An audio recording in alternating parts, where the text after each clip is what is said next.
Welcome back. We're now joined via Zoom by the founder of Quantum Edu-Tech Academy and the Dream Builders Edu-Tech Foundation, Erwina Thikundeko. Inspired by her own journey, she's building an institution that combines education, technology, mental health and empowerment to uplift women, youth and Indigenous communities in Namibia. We explore her vision and also the future of the institution. Erwina, good afternoon, good evening. Thank you so much for joining us here on the Daily Roundup. Thank you very much for having me, and I'm glad to be here. Well, perhaps just to start with, give us a little bit of a background on the Quantum Edu-Tech Academy and how it started, etc., just briefly. Okay, Quantum Edu-Tech Academy was started because of the love I had for technology. So I studied digital communication technology.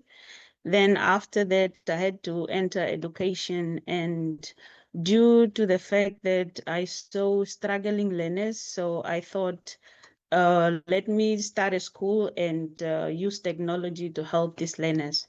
So through Quantum Edu-Tech Academy, we are able to help learners find the best method that can be used on learners who are struggling at government schools. Because I remember 10 years ago, there was a time that I started remedial classes, and I came across a boy who was in grade 8, and I asked him to write his name, and he told me he couldn't. And I asked how he got in grade 8, and he told me he was just pushed. Like when he failed the next year, they pushed him due to age advancement. And I was afraid that it was too late for me to help him, but I tried, and then I had to give him a combination of vowels and consonants. So we started learning, combining the vowels so that I can help him read. And then from there, the boy became so amazingly smart again. So he recovered from what they thought. It's like the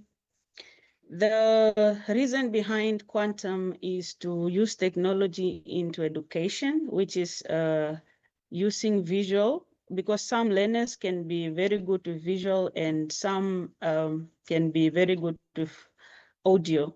So when I tested that, it's like more learners were improving.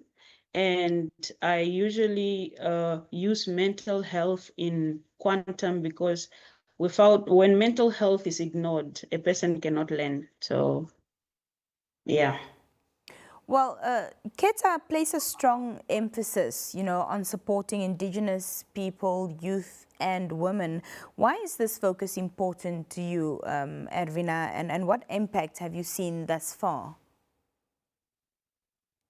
If we look at Indigenous people, I've seen that they are voiceless, or it's like they are not really helped, or how can I put it? It's like they are left behind with everything: education, technology, empowerment. They are not included in this.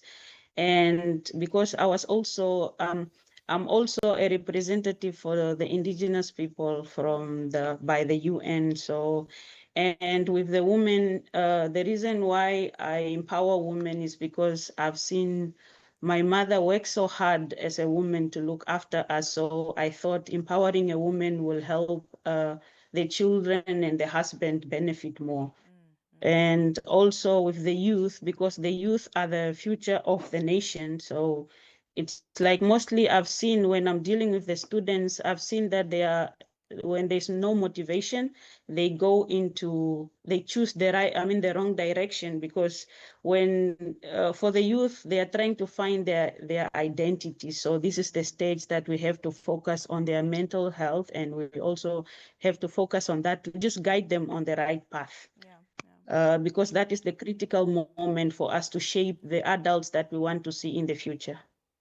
And then that's why it's like it's just to help this group of people to it's like most of the if we look at women, most of the women have lost hope, and when you empower them, they will get back the hope. And when a woman is empowered, many will benefit, the children and families and just the community as a whole. Well, just lastly, because unfortunately we're out of time, but looking ahead, what is your long-term vision for Quantum Edu-Tech Academy as well as the Dream Builders Edu-Tech Foundation? For Quantum Edu-Tech Academy, my dream or my vision is to help children that are struggling and also help like demotivated students know that they are not alone. And it's like Quantum will be an institution that will help these people gain back what have been lost. Mostly the children that are overlooked will have hope again, hope will be restored. And as for Dream Builders Edu-Tech Foundation, this one will be used to empower women out there. So women who have lost hope, who think it's the end, to gain motivation, to get jobs, be trained into skills that they can use for employment, because we are also planning to establish a TVET for both women and men, so that we can bring back those that have left school. And those ones that are in the streets, so that they can at least have skills that they can use which will eradicate poverty, and also just focus on mental health to prevent gender-based violence in the future, and and make people have skills that they can use for employment. For somebody watching this evening who would like to, get in contact with you, support your NGO, where can they reach you, Erwina? They can reach me at my cell phone or at my email. My cell phone number is 081 322 7443. Well, Erwina, thank you so much for joining us this evening, and all the best with the work that you're doing through the Academy. We appreciate your time. Thank you very much. On that note, we wrap up this evening's edition of